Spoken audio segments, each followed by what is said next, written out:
Thank you, everybody, for joining. My name is Greg Quaid. I'm a Friends member. Been with the Friends for about 12, 13 years-ish. And we're in season 3, I think, of these presentations, where we basically talk to somebody who is somebody in our sphere. So I'd like to present William Diehl, who is an Amtrak engineer and exceptional photographer, exceptional videographer.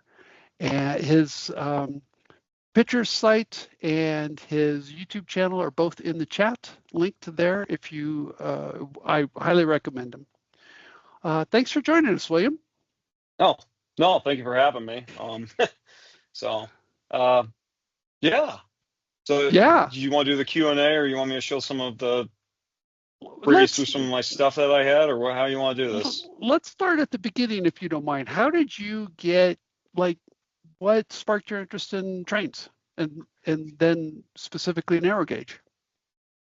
Honestly, I'm not, at least with the trains in general. I mean, I don't know whether it was Durango, or I don't know if it's the fact that I grew up in southeastern Arizona, Wilcox, Arizona, off Highway 86. I literally lived about Aaron Rodgers' Hail Mary pass away from the Sunset Route. So, probably about 200 feet.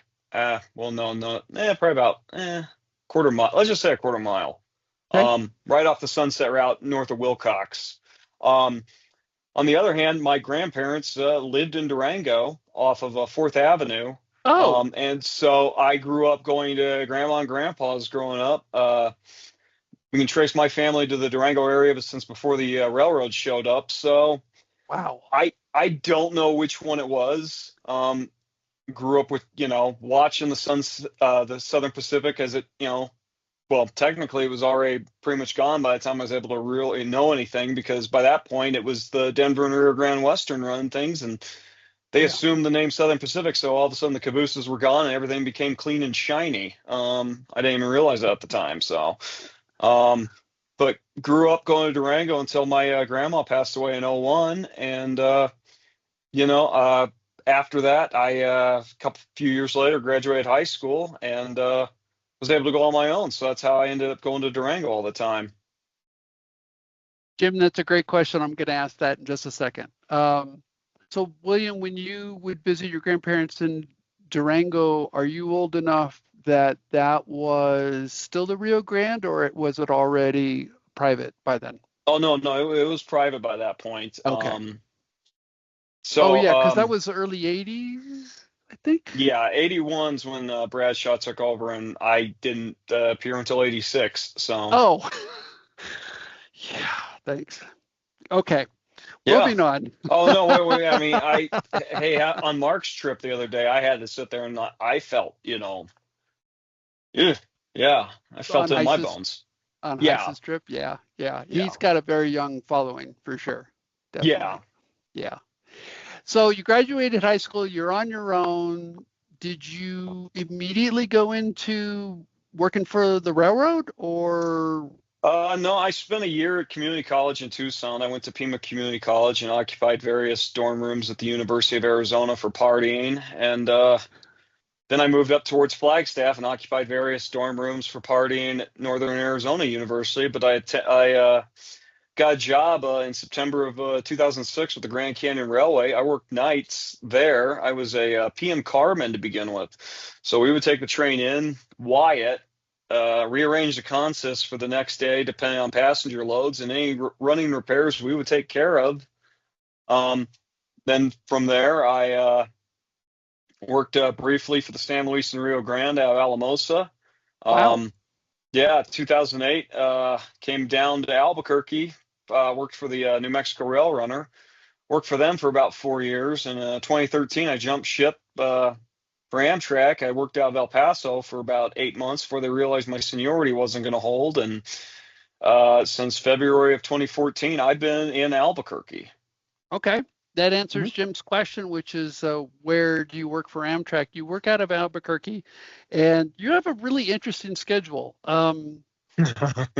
Yes, Do you yes. mind My sleep briefly? therapist would tell you that it's very interesting. Yeah. Can you briefly describe this schedule that keeps you up at nights? Yeah, I work literally around the clock. First day of the week, I go to work around, let's just say 11 a.m. I get off in La Junta, Colorado at about 7 to 8 p.m. After I you come run in at over Raton Pass. That's over Gloria and Raton through the semaphores. And because the question will probably come up, there are 11 semaphores left in 4 groups. Excellent. So that always comes up. So we'll knock that one out of the way. Perfect. Lay over in La Junta for about 12 hours, usually less than 12 hours. We will go to work at 6:45, run it back to Albuquerque, get off around 3:30 p.m. You're home for 24 hours. Then Okay. you come back to work at 2:30 the next day. You work to Kingman, Arizona, and then you get in about 1 in the Through morning, and then Flagstaff. you're off for 24 hours in Kingman, and you come back to work on the 5th day after 24 hours, and at 1 in the morning, and run it back to Albuquerque. And usually we're off about 11 a.m. usually on average. So you're not doing 4 days on the road, 3 days at home. You're doing 5 days on the road, 2 days at home? Uh, yeah, if you, it's 4 nights in my own bed, 3 nights on the road. That'd be the better way to put it. Okay. Um, I mean, there is the one day where we are laid up in Kingman. So we have some of us have cars, some of us have, just wander around town. Some people sleep all day. So yeah, Yeah. Did you see that comment yeah, from I see from that. Jim? Yeah, It and sounds like William only barely has a home station. yeah, I actually was kind of happy to go back to work on Monday because it meant, I guess, got to go back to kind of being normal between, bouncing off of a hotel bed and friends' couches in Durango last week and only getting 5, 6 hours of sleep a night. So Yeah, for uh, sure. that was, yeah, it was kind of nice to sleep for 9 hours at the hotel. Well, we definitely need to talk about the Durango trip, but I'd like to ask you, if you don't mind, in that progression working for um, the Rio Grande Railroad, San Luis Rio Grande, the Rail Runner, and then eventually Amtrak, at one point did you transition to working on the train versus working on the train? How am I trying to say this? Being train crew versus being maintenance. And at one point, did you become engineer? Well, really, I was train crew really from day one. Okay, With the PM switch crew, it wasn't just the mechanical section. gotcha. We were actually switching the train. So I was learning how to get on and off the equipment while it was Oh, moving, hand signals, car counts, all this stuff, lacing up equipment. That's what we did at night. So I've excellent. really been in operations ever since. I made the jump basically from the T to the E in T&E in 2011. That's when I got my student Okay, engineer license, and I've been a fully marked up engineer since 2012. 14 years. Oh God, it sounds worse when you actually put it out there like Well, that. I no, but I mean that in I mean that's a good amount of time for a guy as young as you. Well, I hired out Grand Canyon when I was 19, so Okay. found out that I could have probably walked into the Sultana the entire time I was there and just got a beer the entire time. Nobody would have really cared. But first day I turned 21. Well, it was 3 days after I turned 21. We got off work and went to the bar after work, and they didn't even ID me. So I'm like, oh, that's great. Yeah. I could have went in the entire time. So. Did you always want to be an engineer? Were you one of those kids that's like, yeah, I wanna drive the train? Well, normally I tell people I wanted to be a park ranger because that was the fallback thing. But yeah, Ah, let's admit we're among. Yeah, yeah, I wanted to be. okay. It's Still okay. still You're wouldn't among mind being a friends. park ranger, but I mean, Yeah. so All right. We skipped a little bit here. We know that the hours are brutal. Uh, are you happy doing the job that you're doing? oh yeah, no, Okay. yeah, I don't want to do anything else. I mean, somebody's like, well, you'd be a good manager. No, no, I'm quite content being fat, dumb, and happy. So no, What's the best part about being an Amtrak engineer or just an engineer? I mean, uh, I get to see some of the best sunrises I'll ever get to see, and I can never take a Oh picture. man, So yeah. yeah, definitely got to file those one way in your head. Best sunsets. No 2 days are quite exactly alike, and apparently this will go into a screensaver if I don't.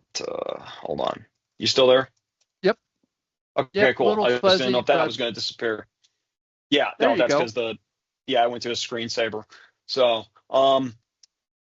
that's a technical issue I can get around. So No phones in the cab, correct? that's correct. No electronic devices. Oh, interesting. Yeah, So does that uh, include a not camera? company issued. Yeah, no Right, camera. of course. No, can't use my own phone. So yeah, Okay. no, it's that's yeah. So Because I gotta imagine you've seen just incredible sights from the oh cab of a yeah, locomotive.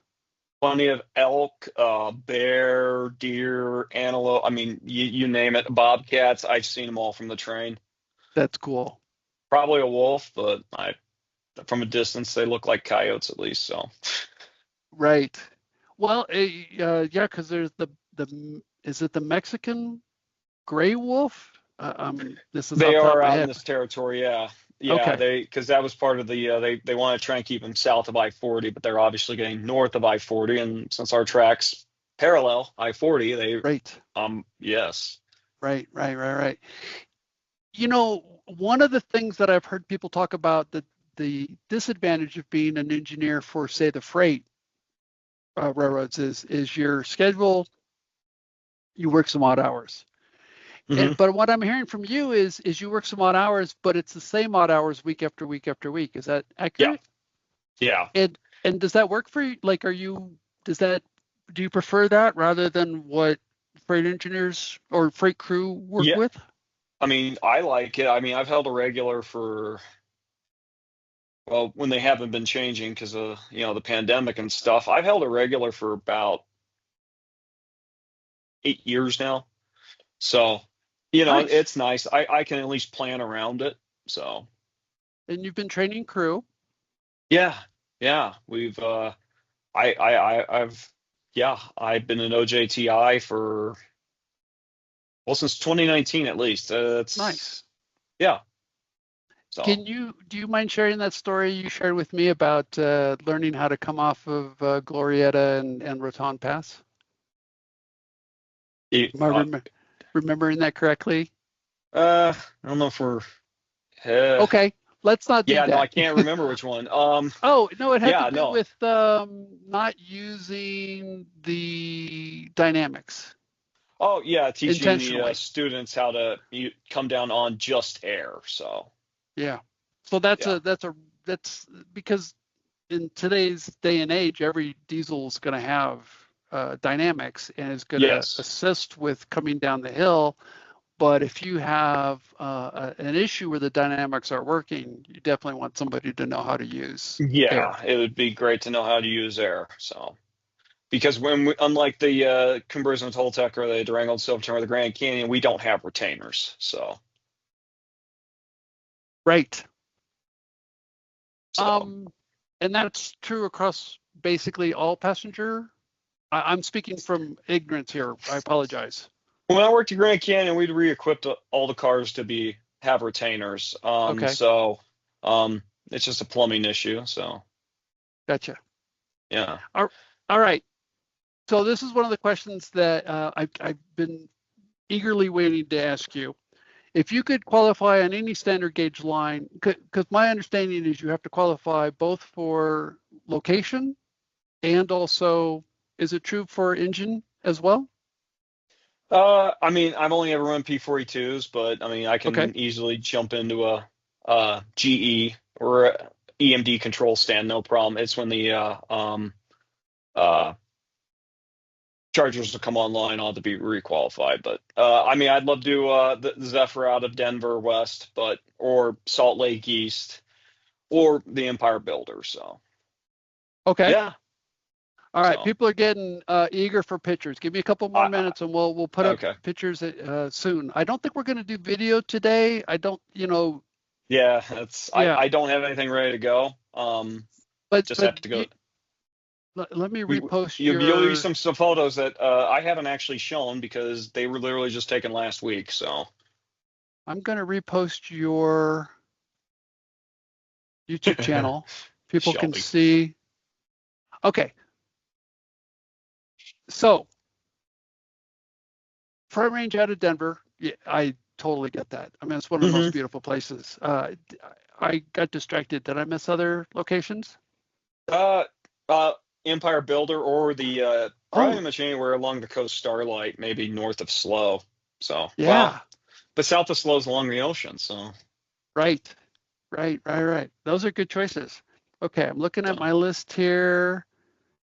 If you could qualify. Okay, if you could qualify in any narrow gauge, just one. I'm just going to give you one. No, you can do a top three if you want. Is there do you have a list of? And you don't even have to order the list. well, after doing a bunch of cab rides on the White Pass, I think the White Pass might be number one. That probably because it'd be the easiest one for me to jump on since I could probably run their equipment without a problem. But Yeah. no,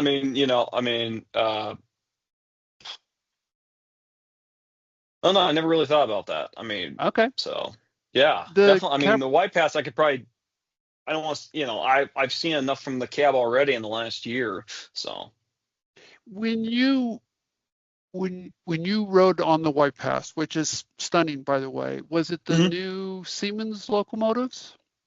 It was the brand new locomotives. So Okay. but I take that back. I got a ride in the new locomotives, and I got a ride in the 90 class. Oh, Um, you did. yeah, That I got those a are ride the from GE shovel noses. yeah, I got a ride from there to Fraser, and so because we were using those to help out the save water, save fuel, Okay. save that way we were towing the steam engine to get between photo locations. Gotcha. So Okay. Those I GEs mean are Pete Laro and the guys who set up the charter. So right. All right. If you're willing, let's start showing some pictures, and I want to okay. ask you questions about but I'll about this, but Mhm. I'll give you time to get set up first. Okay. Well, is the screen showing? You don't see me, right? Are we? We Okay, will there in we go. just a second. There we go. All right. Perfect. Whoop. Okay. Um, There we so go. these are all out of order compared to what I wanted to do, but this is so some of it we'll just talk real quick. This is up chasing the 315. I think it was the last time she ran a full way over the line. I happened to be camping near Bighorn and ran into Roger Hogan, and he said the 315 was coming, so I flipped back to my campsite. So this is a really long telephoto lens looking at the San Luis Valley. It's a little bit different. So he's coming off the Whiplash here. So Wow. this is a little bit different shot than what most people would get. I happen to have a 150 a 600 millimeter with me, so it really compresses the valley and brings the bluffs near the river into sight. So That's incredible. Were you camping at Bighorn? yeah, I was camped in the Y at Bighorn. If Okay. on one of the videos, I want to say I actually used a time lapse I shot during that. So that was from this trip. So let's see Very here. cool. I have to physically go over here and click. Okay. This is during the Toltec Rattler. This was the second day of the Toltec Rattler. This is where I got on. Um, the first day it was pretty. It was skirted between snow squalls and sun. So, and I think this was also the second day chasing. Like I said, a lot of this was going to be out of order, or it was when I originally posted it. So, or I did all this, was going to feed it into, and then we started running into problems. So, actually going to figure this is actually kind of in the order. We're going to do the Toltec Rattler and backwards. So this is the first day of the Toltec Rattler. It's Okay. back in 2022. Um, Here is climbing. Again, we had the Huh. snow squalls. So That's I love this photo, fantastic. though. I know some people are like, oh, you got rods down. I'm not one that usually cares if the rods are up or down. I don't think I don't think they did back in I get the, evokes the power and all this stuff, but this was my, everyone else was off to the crossing. I had a nice, it was a grab shot, but it worked. You got the dusting on the trees. You got the, um, yeah, snow on Windy Kodak Point. So Rock, Windy yeah, Point, it's all this is there. the looking down at Hamilton's quick grab shot from the highway. Wow. You said these are 2012, William? 2022. I'm sorry, 2022. Okay, Yeah. so this isn't the one where you and I and Nathan and uh, Imitation Deal went we're below Windy Point. That was more No, recent this than that, that right? was last year. That was for the Okay, 100th anniversary. Yeah, not okay. Deal. So therefore, I'm not Not Robin. Deal. That's it. Not Imitation Deal. Not Deal. Okay, Yeah, sorry. because Inside joke, everybody. I yeah, apologize. no, everyone. There's another guy who looks a lot like me who He's a ski lift mechanic in Crested Butte. He comes down to Yes. Durango, and everyone at Durango thought he was me. So it's like it's Deal. Oh, it's not Deal. Yeah. So And he the has been four of us bestowed had upon not Deal. Yep. Four of us had so much fun chasing Yeah, the K-36s during the 100th anniversary. yeah. So, Toltec This Rattler again here. This if is up that's at State Line S Curve. curves. Yeah. Uh, Oh Second crossing, converted to black and white. man. Yeah, if I had done this all in the order I had planned on, there would have been a whole like going through my photographic styles and stuff. But here's the morning of the Toltec Rattler before departure. You can see the individual snowflakes next to the cupola. So, this was the Escalante Western. This was going to be on my not the Cumbres and Toltec section. So, like I said, this is all going to kind of be out where this is some of the last runs of the Escalante Western before they folded. For the uninitiated, the Escalante Western was basically a conveyor belt between the Lee Ranch and El Segundo mines to the Plains Escalante generating station near Gallup. This was captive power. So these locomotives are now at the Royal Gorge. They are SD42s. I'm sorry, I think they were just regular SD40s. I think Nick Wow. Valdez, who used to work on them, told me more about them. He worked on it when he was at Royal Gorge. So can't recreate this shot anymore. But I'm not one for modern railroading per se. I see so many GEs that I get excited when I see a Union Pacific run through power. But I love old EMDs. There's just Yeah. something about me. I worked on F40s. I worked at a rail runner where had 645s in them. So And yeah, an SD70 or the SD, sorry, 40 is 50 years old now, I think. yeah. Well, I'll take an SD70, a wide nose SD70 like that UP had with the wings, the 4000s, because those were mostly analog. Now we were talking about hiking up. This is that trip where I dragged you up the hillside. There we go. That looks Yeah, that was familiar. from last August. So that was that. So this is Coxo Curve. In case anybody's wondering where it's out on the line, I dragged Greg straight up the draw with Evil Nathan, straight up. And so we just hung out here until they came back down. Tunnel. This was 24. Yeah.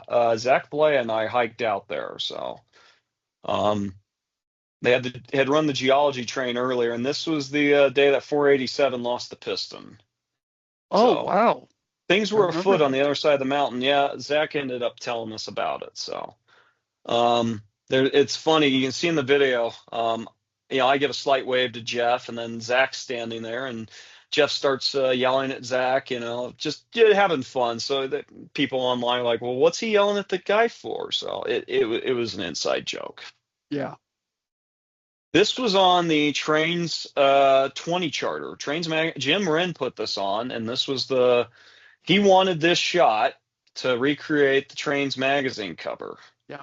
So, um, And if yeah, that was memory from that trip. serves, that was right after the Victoria and Iron Horse. Is that right? Yes, that was right Okay. after.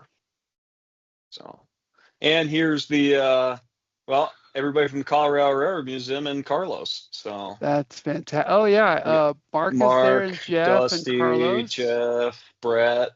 So, Very cool. and then speaking of, there's Jim Wren right Jim there. Ren, yeah. Some of his he had a blast that trip, and so There he is again with Carlos. So we gotta have That's him very cool. recreate the photo. And of course, there's the kind of, there's my take on the recreation of the photo. I framed it up with the pine tree so I get out of everyone else's shot. There's another shot I took where, it's a controlled situation, so I'm leaning down on the rail. So, and there I am in the gauge. Again, controlled situation, so you can get away with these kind of things. So it was a great day. Oh, So, that's such a great series of pictures. and then there it is earlier in the day. We're going with the RGS 455, which of course is the 463, but as the 455 before the wreck. Yep. This is from State Line Hill, Gravity Hill on the Antietam side. This is during that Victorian Iron Horse round. I could have probably started from the beginning, and all these photos would have been in order. Not the order I would have liked, but It's all good. well, we can go backwards in time. I mean, that's so. This is I probably only had a couple seconds to get this shot. I don't even know if I got the video camera set up. They were pounding up the hill, and I want to say that this was the day that I actually left that night, drove home, flew to California for a Green Day concert, then flew right Yes, back. I remember So that. This is during yes, I totally yeah, remember that day. yeah. So this was Amber's like, why would you leave? I'm like, I had ticket. It was my first time seeing Green Day, and my cousin had bought the tickets, so I'm like, I'm going, and not my choice, but And then you came here, back, right? yeah, I came back. I got back. Like Yeah. 48 hours So later, maybe. not quite 48 hours, but it was a whirlwind. So. Yeah. What's a What Green is Day? a Green Day? It is a punk rock band that was it started they got big in the 90s and they were very big when I was in high school.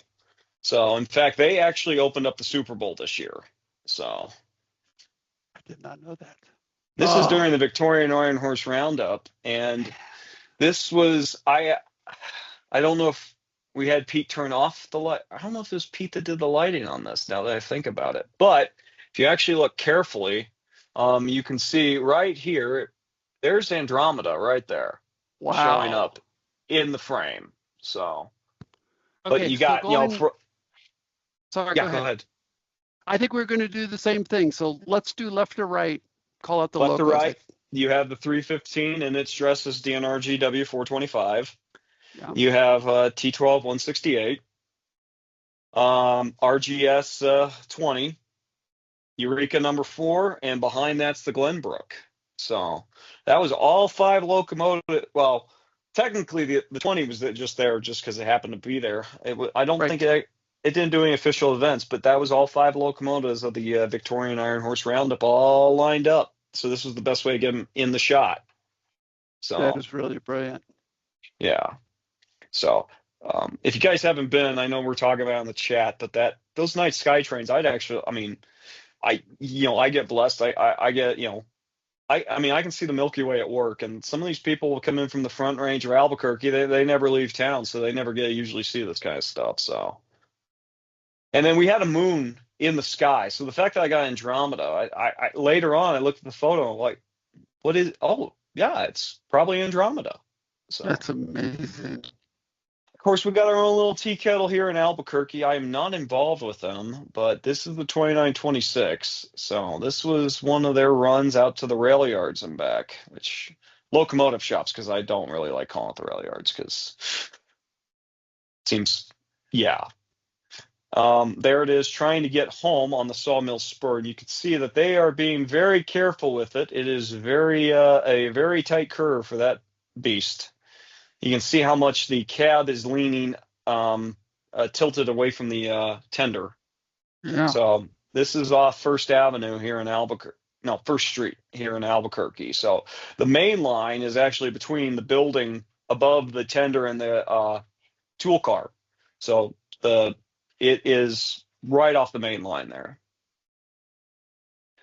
This was during, I think, a friend's moonlight train. So we did a run by at just below Coxo. So they That's gave her the stunning. beans here. Really So stunning. yeah, quite a show. I got it on video somewhere. So Nice. this was out between Bighorn and Sublette. This is just chasing the daily train. You got Mount San Antonio above, framing it through the trees here. There's a Forest Service road, and yeah, so there's 463. This was during Jim Rinn's final, not his final run, but the final run of the 483, or the last eastbound freight, I think is what he did it as. It was you had the 488 dressed as the 483 up ahead, and this was the rear pusher, the 484 behind. So I hiked up to that same curve at Coxo. So this is me shooting through the line of trees with the tracks in the foreground, and there's the rock face of Windy Point behind. So as we're climbing up, Stunning. So again, continuing with the Jim Rinn, this was the final day of Grand Canyon 29 running. This is where it unceremoniously ran out of fuel.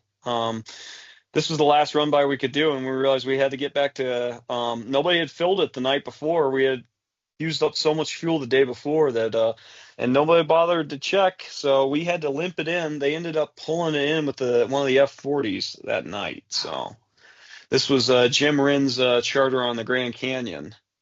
And going back, this is the 488 dressed as the 483. So that's an amazing photo. So the guy on the left, he is the dispatcher, right? Yes. And the guy on the right, I know his name's escaping me, but I rode it on the DNS with him. That's Russ Fisher. Yes, okay, thank you. Thank you, Tom. I don't know the gentleman in the middle, but that's an incredible photo. And I think this was actually. Oh, go ahead. Sorry. Well, I was Sorry, going to Tom? say, Will, is that Scott Kennedy in the middle? One of the young guys. I don't think so. I don't think I don't know. it seems too tall to be Scott. I don't know. It's a great photo, though. It really is. And I think God. And I want to say that this was a complete grab shot. I don't think that this was plain. I don't think this was anything lined up. I think I just pulled up the camera and fired off a frame. I think. I could be wrong.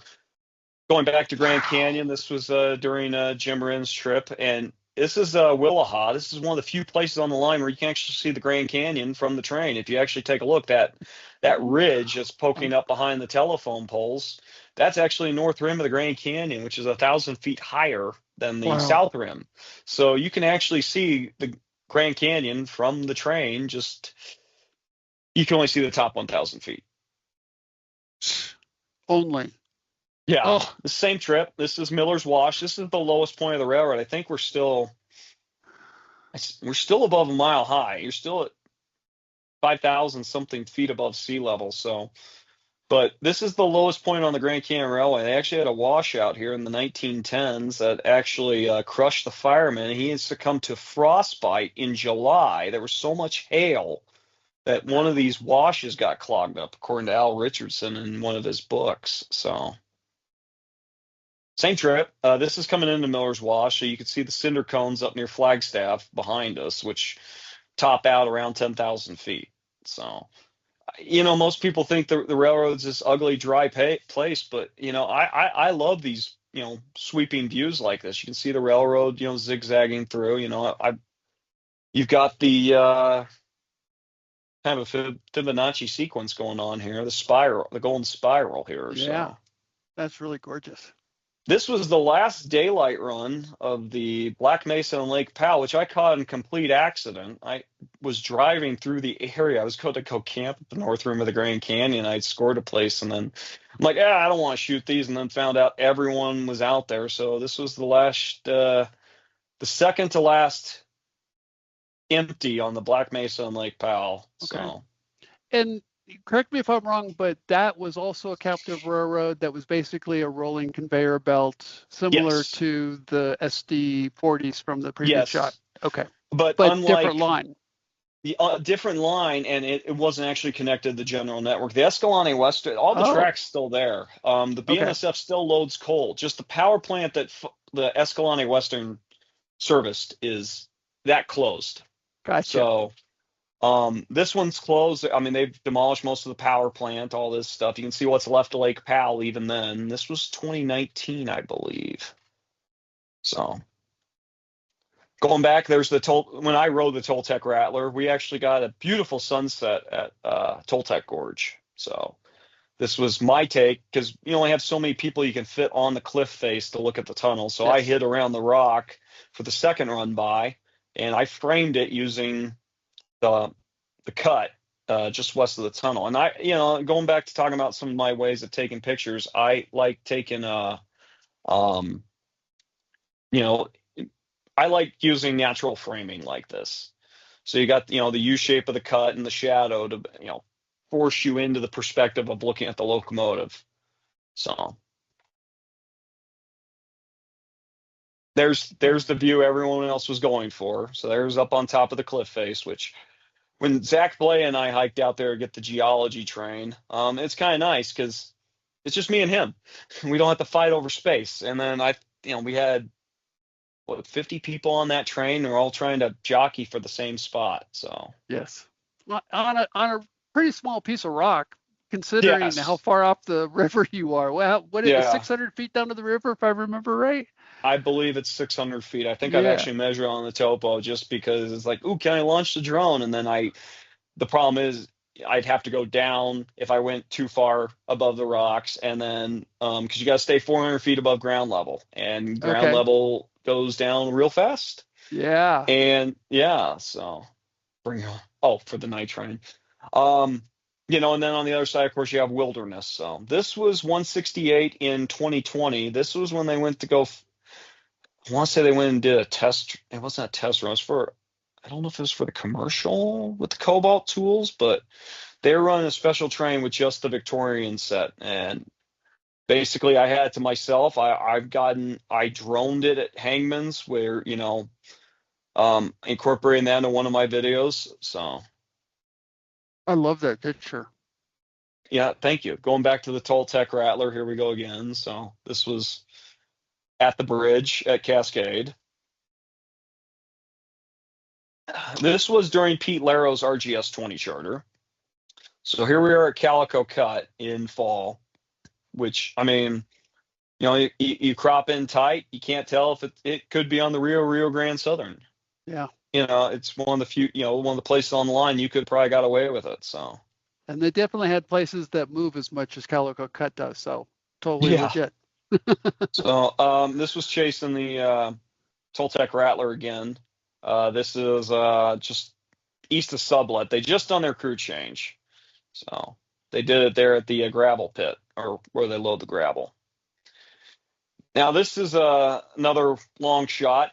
Zach Blay and I bombed out on this spit of rock out above the railroad near Sublet. Long telephoto lens compresses the scenery. You can see the Sangre de Cristos up in the upper frame, up near Cuesta and San Luis over there. And that dome, that lava dome there, is not San Luis Mountain. That is Ute Peak. And that is actually, no, it can't be in Colorado. It's still in New Mexico, I think. But Bighorn Peak's off to the left. San Antonio's off to the right. So everyone, if you remember going back a few frames where I showed the 463, you can see how big San Antonio is. And I'm using a much bigger lens. You can see how small Ute Peak is in the frame. Oh, thanks, Tom. Yeah. Yeah. So for those who, I don't think the chat's going to be in the YouTube video, but Tom's comment was, I'm pretty amazed at the backgrounds, not only the lens compression, but just the textures. And that I think that's one of the things that's jumping out at me at all the pictures that you're showing is the texture in these are so interesting and incredible. So we don't have to do it right. I'm sorry? No, I think it's a byproduct. I'm not purposely aiming for the textures. I don't think I am. Okay. More of a spray and pray, but I want to spray and pray, yeah. But no, that's my method. Your method appears to be much more methodical, and we don't have to talk about it now, but sometime before we finish tonight, I do want to ask you about technique, but more. Oh, okay. We'll just jump into it if it's okay. there's obviously skills that you've learned to take great photos and to take great video. And anybody, we've posted the links to your YouTube channel and your photo website in the chat here for anybody who's connected, and we'll make sure that somehow the same thing happens when this is posted to YouTube. And I think that those are probably learned skills, but the artistic nature of it, did you find that you kind of had that from the beginning, or was this something that you've developed as well? I think I've kind of developed it. I mean, I've looked at enough photos of Steinheimer over the years. I think that's might be where I got some of mine from. When we get towards the end and you'll see some of my older stuff, it's more of the in-your-face 3/4 wedge shots. Okay. Not really of the, it's the train, not the landscape and the train. I think that's kind of more what some of the stuff I aim for now. Please go ahead.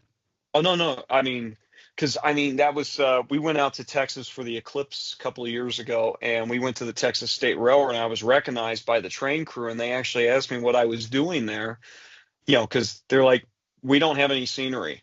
It's, as I joke, it's like going to Disneyland. Behold, the backside of water. It's behold the backside of trees. I mean, you can't. Yeah, it's cool. It's a steam engine. It was, and being one of my favorite railroads is the Magma. To see, I actually got right behind Magma number 7. So, nice. But there's nowhere other than at the end terminals to get a good wide shot of its surroundings. You don't have these wide open spaces like what I'm used to out in the West. Right. It's just the backside trees.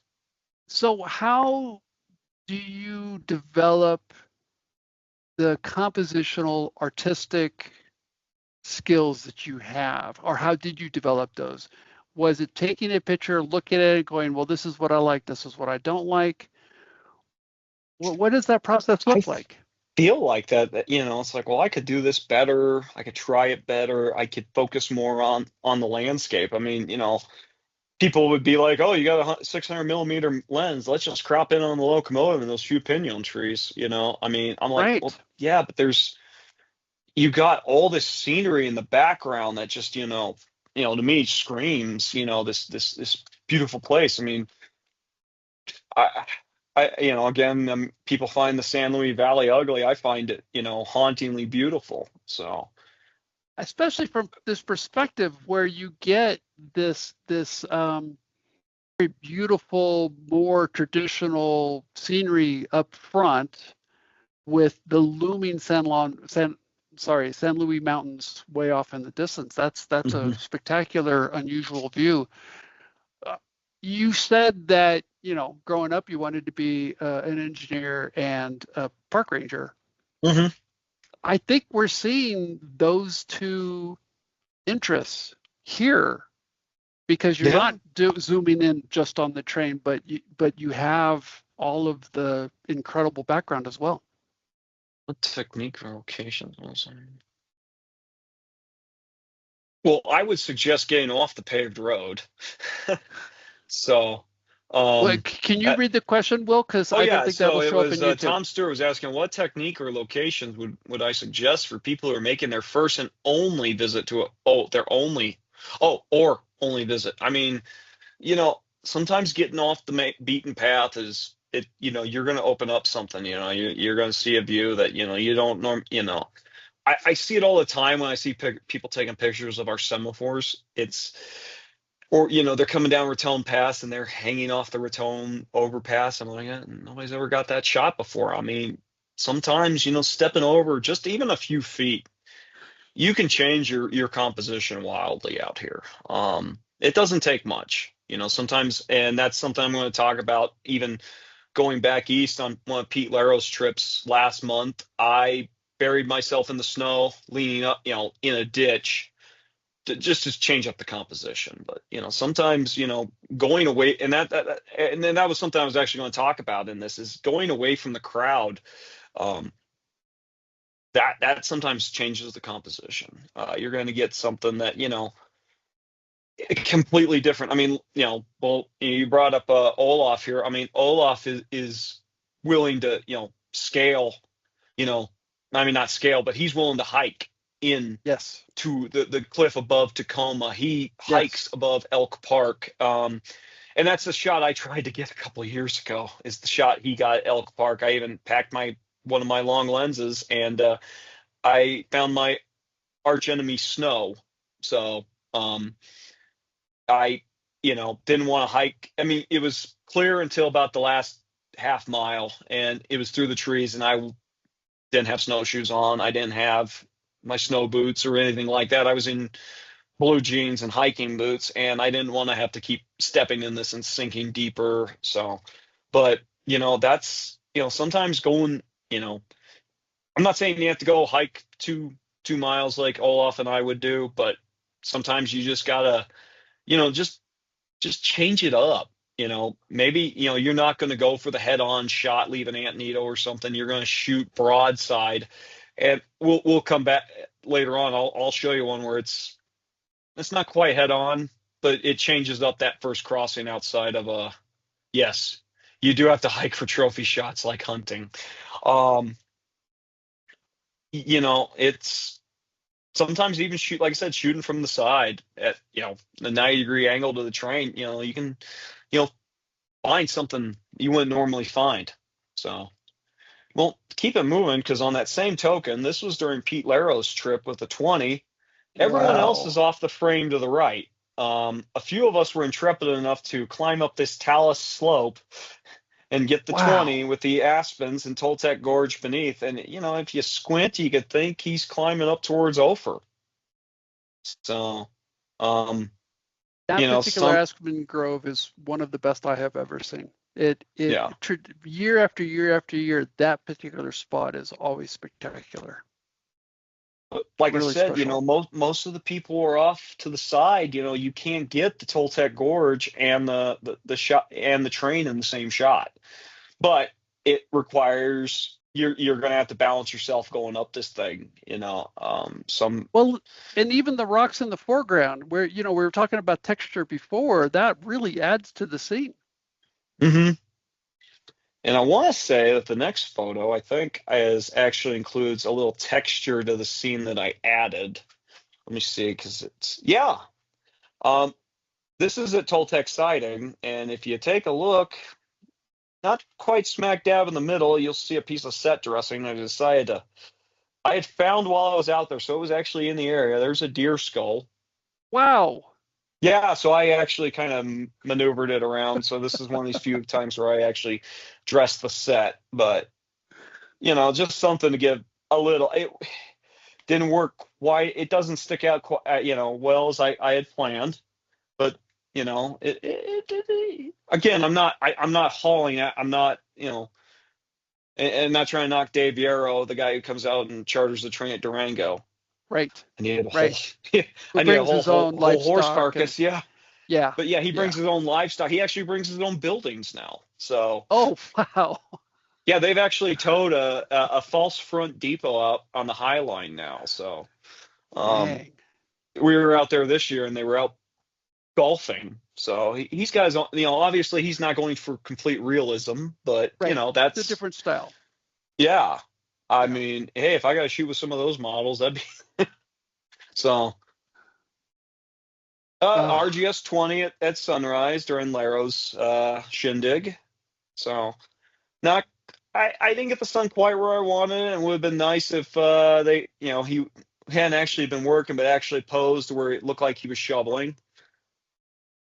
This was the daily train one day.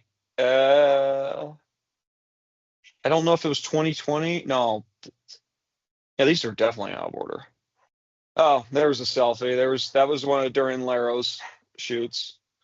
So I blacked out everything around it. So there was, just having fun. That was supposed to be a novelty thing.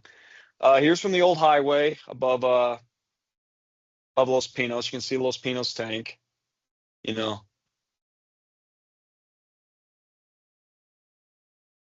there's back during the Laro night session. So you got a nice little progression. Baldwin locomotives from 1895. So add 30 years, you can see how far they came. 95 or 55? Sorry, I should know this. Is it What's 95? that? The What? age of 168? Is that 95? Well, this isn't the 168. This is the Oh, I'm 420. sorry. It's This is the RGS. 315. Oh, It's eight. gotcha. Yeah. Okay, I So apologize. you can see the difference in, roughly the same, freight locomotive of how much they had progressed in 30 years for the narrow gauge. And yes, it Yeah. is. It's the labeled as the 425 here. So this was Oh, for the gotcha. brief time that it was the um, after it left the Florence and Cripple Creek, came to the Denver and Rio Grande, it was numbered the 425, and then would have been the 315 after the general renumbering. Gotcha. So So this was the Pete Laro charter after the Victorian Iron Horse yes, event. so Okay. this is still 2021. We called an audible. This is the curve where they had replaced a culvert a few years ago. I know old Russ Sperry wasn't too happy about this bridge going away. But we basically called an audible. Pete Laro was looking for a spot. And I said, well, here, show him some roughly idea what it looked like. And I think with the clouds we had in the background, it came out pretty well. I edited in, um, so for my black and whites, I use most of my black and whites, I use Silver Effects Pro. Um, so this is them dropping off Gravity Hill. So I will, uh, I'll visualize it in Lightroom. I do most of my editing in Lightroom, and then I convert it to black and white, kind of tweak it how I want, convert it back to color, and then import it into Silver Effects Pro. Wow. So yeah, because I can't get the black and white quite like I love Silver Effects Pro, but if I can get kind of eyeball it in Lightroom, I usually get a good effect out of it. Same trip, same day. So there's the 425 crossing over Cascade. You hiked for that one. No, that we were on the train. So No, we but you had to go oh down yeah. and Yeah, then no, back up. this is going back to the, stepping over 5 feet. Well, I'm 5 feet over and 20 feet down. So Right. Yeah, at least. actually, I'm probably 20 feet over and 20 feet down. But, it involves me having to, kind of swing from a tree and stuff. So, and this is back when I was 80 pounds heavier. So, so this That's is definitely sunrise over the San Luis Valley. wow. So, And that's this is 315, one of right? my favorite of all. Yes, this is the 315 still. And if you actually look, you could see the numbers bleeding through on the grease paint on the cab. So, but because the sun is directly on it. Yeah. A nice view of the mountains in the background on that one too, of the San Hmm. Luis Valley, way off on the right of the train. And again, you're not zooming in just on the loco, you're including the scenery in that, and that just Yeah, makes the photo. That and the smoke and the clouds. yeah. And that goes back to, I mean, looking at all these pictures Steinheimer took. He wasn't just let's take a 3/4 wedge shot and call it good. There was always, it seemed like there was a story in there. Yeah, that's very true. So now I try to remember the date, but this is after the fall. This is fall. It's still a daily train, but all the color's gone. And it was an Yeah. overcast day, so it was definitely a black and white day. Oh, There's, like I said, some of these are out of order. So there's and out of all the sunrises we've done at Hangman's, this was the best. This is during Laro's 2021 excursion out here. I mean, you got the flags, whipping in the, with the breeze. You got the firemen on the foot plate, shoveling out, and that sunrise that morning. Oh, I could definitely say something not safe for work. So, well, what I'm going to say is that's ridiculous. I mean, that is absolutely, yeah, amazing light. Yeah, just incredible. I agree, Eric. thank you. Wow. This was coming in a Tanglefoot curve. If you've seen this photo, it has, I think, it has definitely been in Trains magazine. I'm pretty sure we used Nice. it. Jim Wren used it for that. So, Very cool. telemash at Tanglefoot curve. You can see the track of Tanglefoot curve in the lower left. But one of my few where I'm really focusing on the train, but you still have the background in behind. Yeah. We have the train, sweeping around the curve. You have the out of service track off to the right. You have the in service track off to the left where the train has been, just, stinking its way through the landscape. The same day at Los Pinos. If you really want to get into the details, we have the pop car in the back with the fire patrol. We have, you got the foreground out of focus. Where the train will be, but we're focusing on the train. You got this wet hillside, everything, it was monsoon season. It was a beautiful day. Eric makes a good point here, which is Melanie says overdosing on beauty, and I absolutely agree. But Eric says layers in the image, and that is a theme in your images that I'm seeing is this. It's not just the train; it's the foreground, it's the background. It's just incredible all the way through. Thank you. That, like I said, I like to say I take pictures of scenery with trains in them. That's something I like to. Did you charter a train with one freight, one historic fleet doing music? Ooh, that is quite exciting. So the question is, would a charter that was two small trains of one freight and one historic fleet doing meets and run-bys be exciting to you and the other high-end photographers? Yes. Yes, it would. That is, Durango's already kind of doing that in a weird way. We've had the chase trains the last couple of years. Yep. Granted, they're pulled by diesels, but if we could have had, something besides the diesel on, we were kind of pushing the DNS, like, we don't need the diesel for this one. You get the 473 hot, let's use it. It's a good thing they didn't because of the way the trips went, but our trips went fine. It was the other parts, but plus they had to use it for the flanger. So, but yeah, no, using having the 168 on the on a passenger train and the 315 pulling a freight would be great. Oh, well, there you go. Yeah, Tom Stewart said it right there. Same thing I just said. We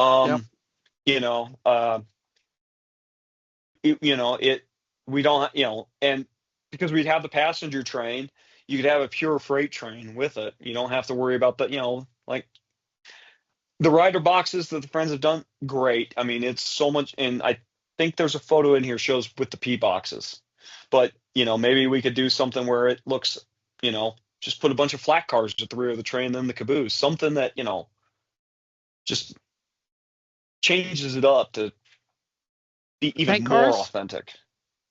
Right? There's been rumors of a tank car charter, and the question is, well, how do you, what do you do with the passengers if you have a tank car charter? There you go. The second train with the historic fleet would take care of that. Yeah. No, and you can shoot both. That's. Yeah. If it's the historic fleet, absolutely. Yeah.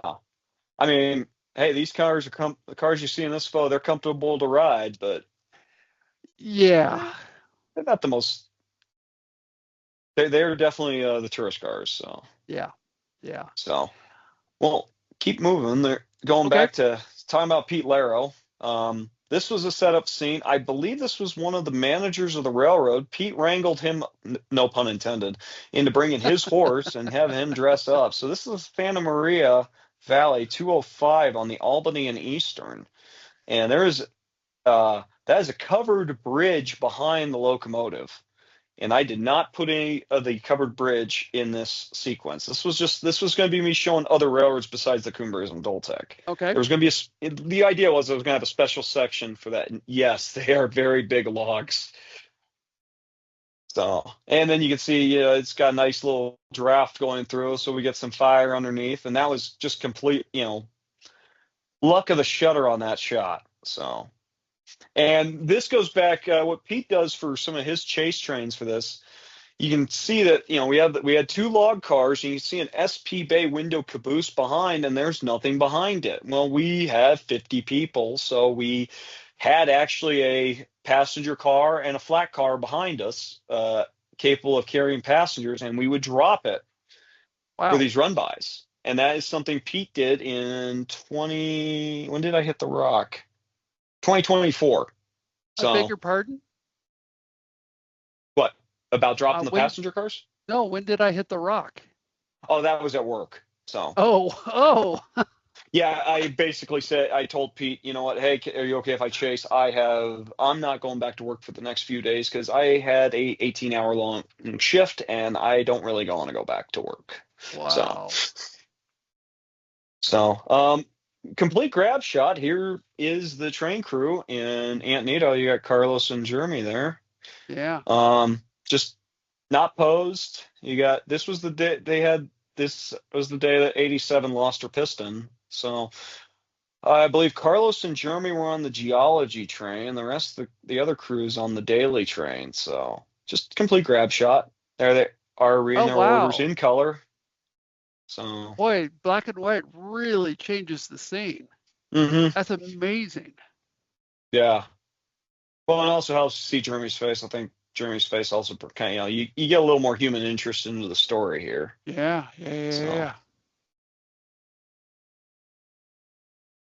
I don't know why I added that one. That one may be a mistake into the slideshow. This is during Pete's trip. This is Lauren here at the Oregon Coast Scenic Railroad doing a shove move. This was with used to be Steve Butler's Heisler. So we are on the just north of Tillamook, since somebody's going to yell at me for pronunciation. So this was during some of his run bys. They're shoving back, do another run by, and I pointed the camera, got the shot, and sat on this for a few years, and I posted it, and her and her boyfriend saw it, like, oh, well, we want a copy of this, so I sent them the high-res copy of it. There's this was Butler's Heisler after it. This was its first public run at the Oregon coast. So. Wow. This is again the Oregon coast. You can't recreate this shot anymore. This locomotive is now at the Oregon Railway Historical Museum, where the 4449 is kept. It's supposed to eventually make its way to the Albany and Eastern, which ironically is where I shot that other photo of the Santa Maria Valley. So this was during Pete's 2022 tour of Oregon. So this is leaving Garibaldi, however they pronounce it. Was just there less than a year ago, having to get a shot of the 25 because the 25 got McLeod 25 got sidelined. We were supposed to have it that trip. Got sidelined with air compressor problems, but visited after Winter Rail. They were running, so I got a few pictures of it now. And there's me with the big boy. That was supposed to be played for comedy. That was last month in Owasso, Michigan. So, I was like, I don't know why everybody's here chasing the 1225. I got a shot of the big boy while I was in Michigan. So just been offering the same competitive meals at, for prices for, yeah. There's during, I believe this was a friend's trip. Again, this was supposed to be, I was going to play it during the introduction and stuff, but obviously I didn't have it set up correctly. But yeah, me eating pineapple in the open car going up to Cumbres. This was opening day of, I want to say 2017. Is the first year they painted the 315 in the Flying Rio Grande, and they used it as a helper. And this was it going across the bridge light. It was the 315 and the 463. Damn, that's amazing. Liked out for that. There it is. Because 315 would go up to Cumbre Pass. There were cars waiting for it, and then it would do a dinner train back from Cumbre Pass. That's what that trip was. Stop for dinner at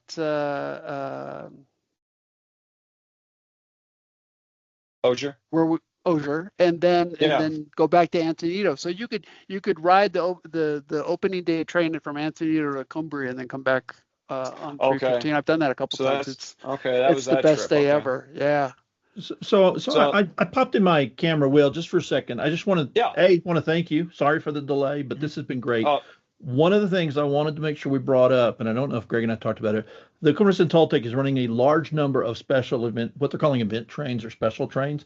Some of them are just dinner trains up and back kind of thing, but there are a large number of night sky trains. There's a large number of wine trains. A lot of those are on new moons where they're leaving in the afternoon and then returning in the dark. Um, so from a photography standpoint, it's stuff that mostly people haven't been able to do in a casual kind of way in the past, but there's lots of opportunities this year. If somebody was planning on coming out, kind of related to the what are the good places to go, what would you recommend somebody, like say his first or maybe only trip out west? What would you tell them to start with? What would be the things that they could get good value for their family and not break the bank and not, not irritate somebody? I mean, are you talking about taking pictures of the train, or are you talking about to go Yeah. see? Well, either to go see, to go ride. Do you go pay for a Pete Laro charter and spend a bunch of money, or do you just go out and hope to catch a maintenance away train?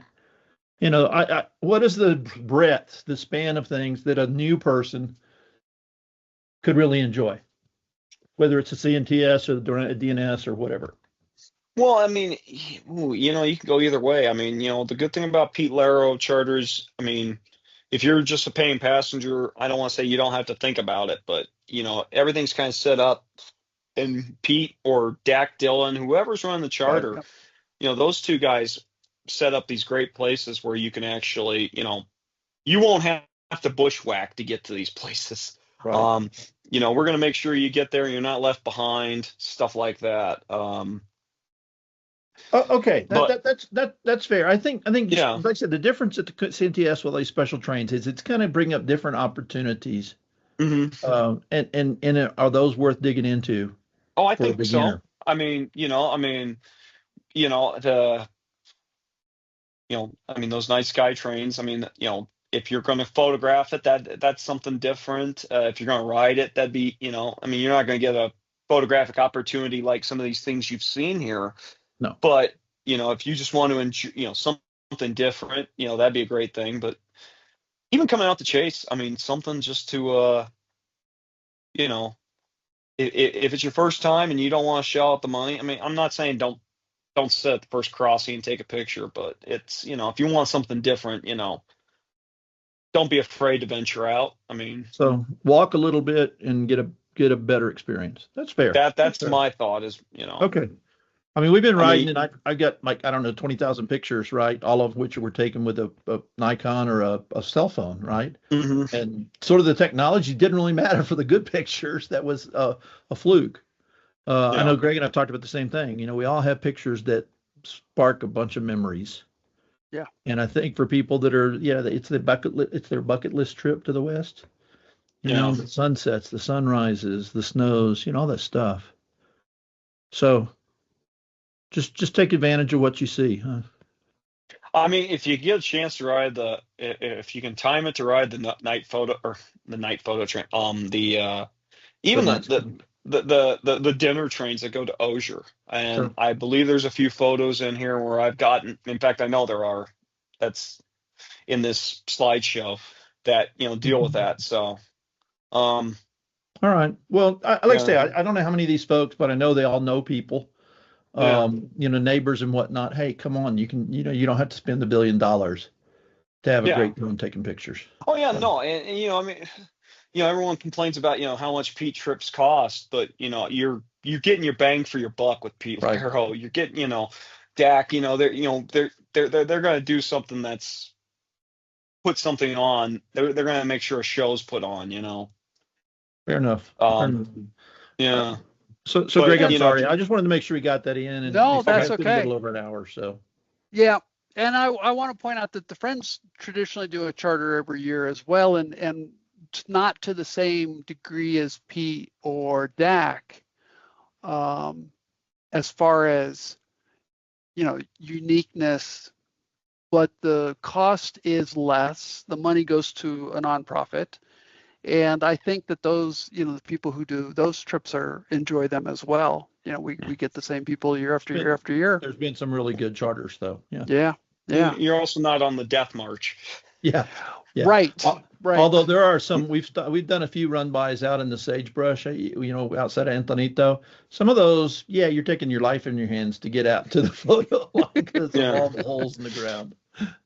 Well, So I mean, with Pete, it's the lack of sleep, and it's the, right. Right. I mean, you saw I'm climbing up a rock face to get a picture. So, Yep. Yep. William, we're coming up on an hour, and yeah, no, I know. that's okay. I have 3 questions that I'd like to ask you, Hmm. if you don't mind. Yeah, go Um, ahead. the first one is you were just in Durango chasing 20 for Pete Hmm. Laro's charters, and also I think you were there for Heiss's charter, Mark Huber. I ended up making an appearance. Yeah. Yeah, Fact. Sorry. Go that's ahead and okay. answer the question. I'm gonna. Well, the question is, oh, geez, we're gonna have to Yeah, do we could be here another. a while. So We're gonna let's. have to do another night because this is. I want to see all of these in their full glory. Holy Toledo! Yeah, I want to see all of these. Oh yeah, no, I was trying to get about the 20 here. That's. Yeah, I know. Okay, so here's the. Oh, see, that's the spot. I forgot what the question was. I guess it was like, is there a particular story that you want to tell about? So for folks who don't know, your pictures are on the Narrow Gauge discussion forum and of course Mhm. on your website, which we've posted in the chat. We'll make sure that that's posted when this is posted on YouTube as well. And some of your videos of the 20 charter are on YouTube. Um, and I mean, we really lucked out. We had snow. We haven't had snow in the Southwest Oh this year yeah. at all until last week. And I mean, wow. So the question is there anything in particular you wanted to talk about last week that really kind of was exceptional for you? Well, it was great to actually get snow. I mean, Yeah, we've been so hurting for it. I mean, it was great to see, the 20 essentially in her element. I mean, yeah, it isn't Lizard Head Pass. I know it's the Needles here in this shot, but it's the San Juans. It's what we think right. of when we think of this locomotive. I Yes. mean, yeah, it's yellow coaches. It's not, the, beat up Tuscan red that we would think of, but it was good to see it in its element. It was magical. And I Yeah. mean, the weather cooperated so much with us. I mean, it was, well, we had 2-degree weather. I mean, Yeah. my beard frosted over one morning when I hiked out to Granite Point by myself. Well, I wasn't by myself. John Kraft had walked out there. He was ahead of me and he came in after me. But Ryan Robinson, um, you know, but just get the flanger. That's the only thing I was there for that morning. Then because this was the morning I had to get on this. This was Saturday. So this is talking about stuff that hasn't made it public yet. I haven't really edited any of this. So It's a brilliant shot. there's It's one of the my favorite 20. places on the DNS.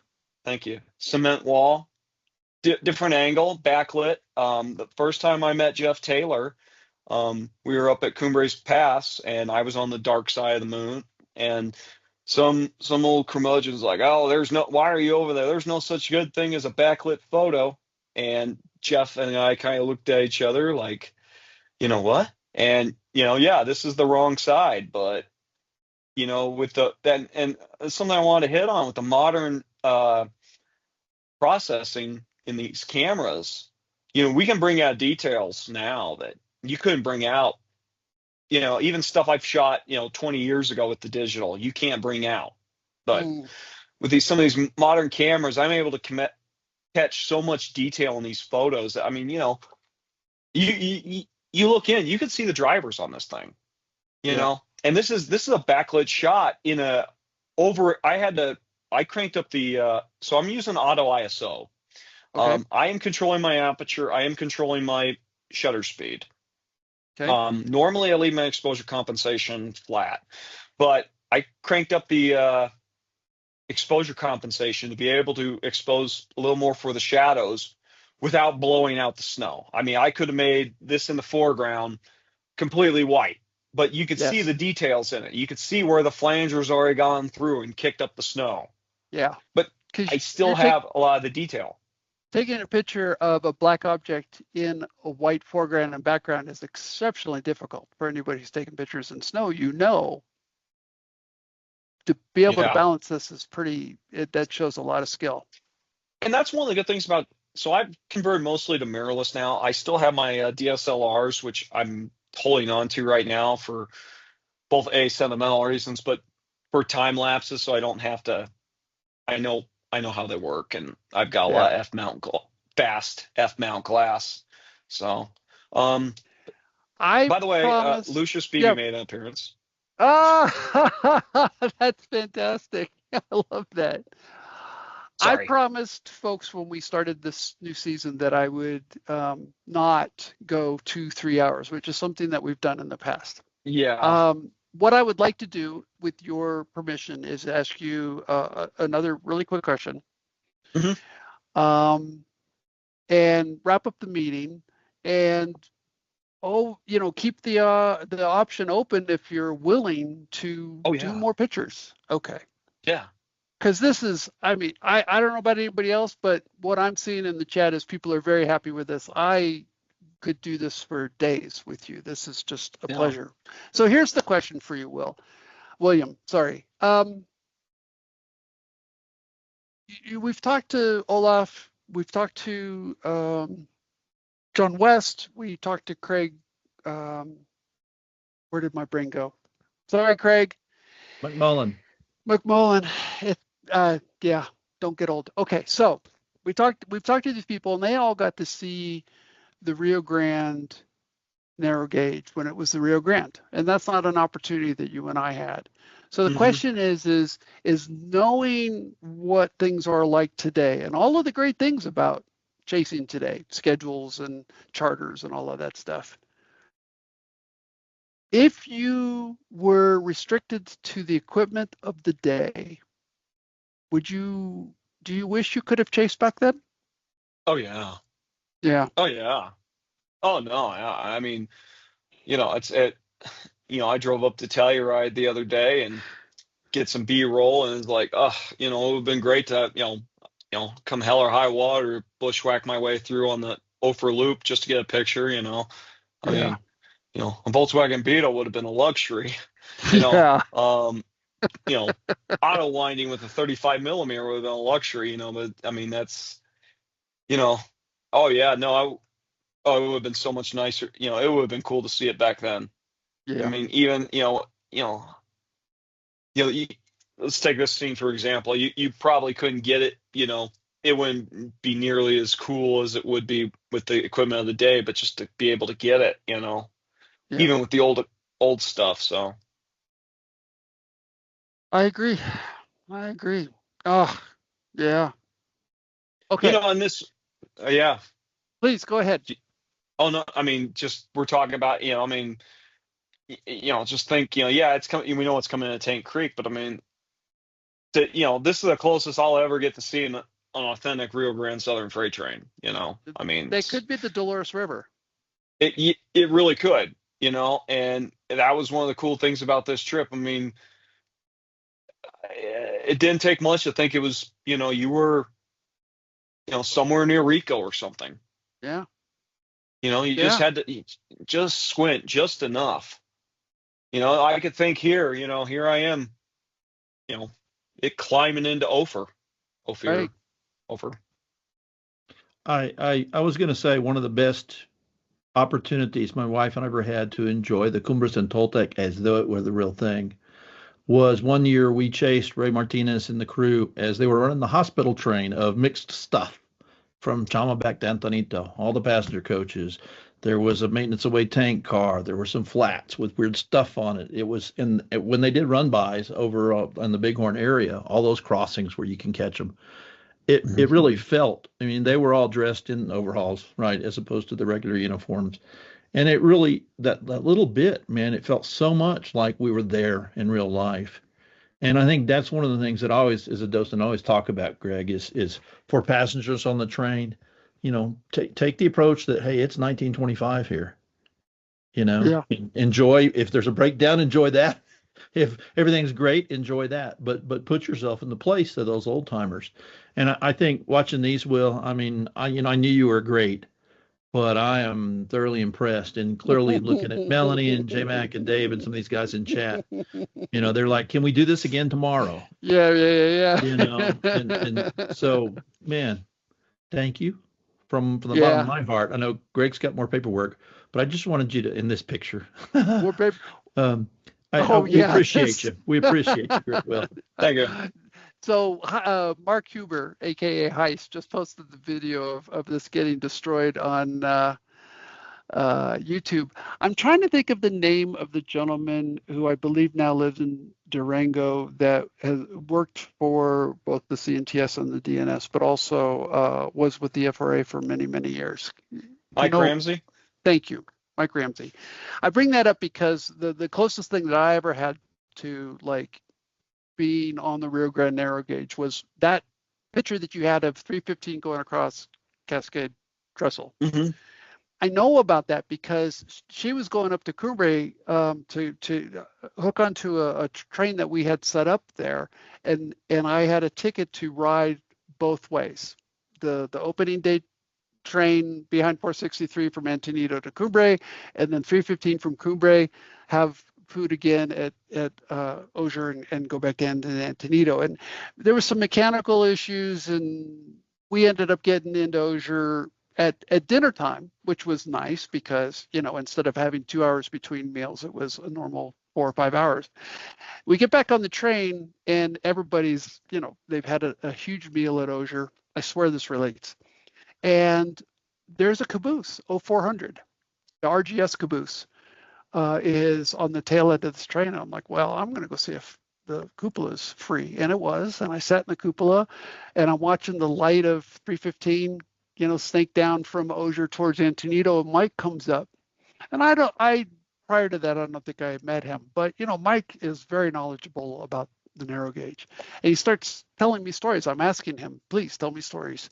And I'm, it's nighttime. I'm in the caboose of the cupola of a 100-plus-year-old caboose, listening to train stories from back in the day. It doesn't get much better than that. No. It was pretty amazing. We did the night train on 2 years ago on the Durango and Silverton, and we did just photography, and I didn't actually add any in this. Pete did the lighting for that, so we actually set up, and it'd be something cool to be able to like Cascade Trestle up at night under a full moon or something. That would be incredible. If somebody wants to organize that. Yeah, really. Let's make that happen. I mean, it was cool because, we're riding in Caboose 540, which I've done plenty of times, but doing it underneath the damn near full moon. You got Nick Breeden just laying on the whistles that's going through Needleton. It's echoing off the cliffs. The hikers probably were like, what didn't know what was going on. Yeah. But there was a scene we did, and it was between we set up at Bitterroot Mine, Schaaf's Cabin, whatever you want to call it, and then we went up to Needleton, and Pete and I sat in we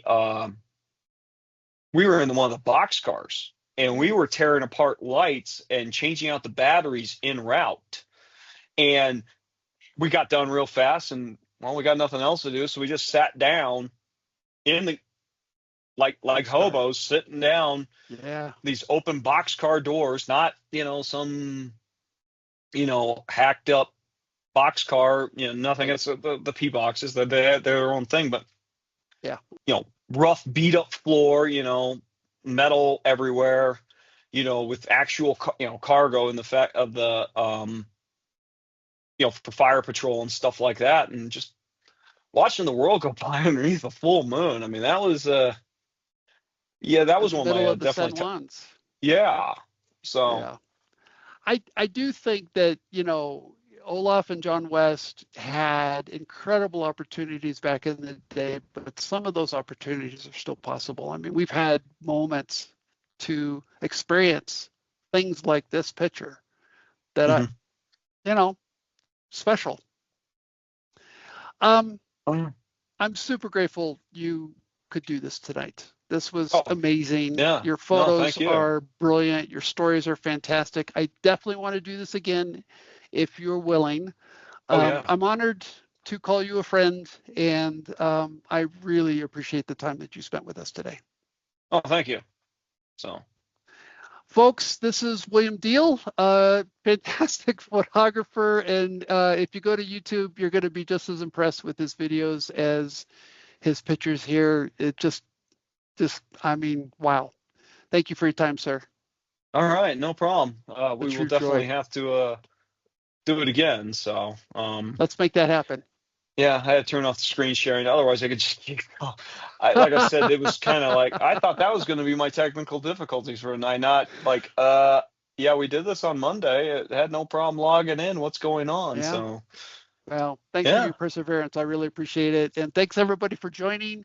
This will be out on YouTube soonish, and we will have another. We're scheduled at least through June or July, so stay tuned. There will be lots more, and the way things are going, I mean, who knows when we're going to stop? This is just too much fun. Thanks, William. Thanks, Oh, everybody. yeah, no, thank you. So, we'll have Take to go to care, all. Kips or something so somebody can split the jalapenos with me so I don't,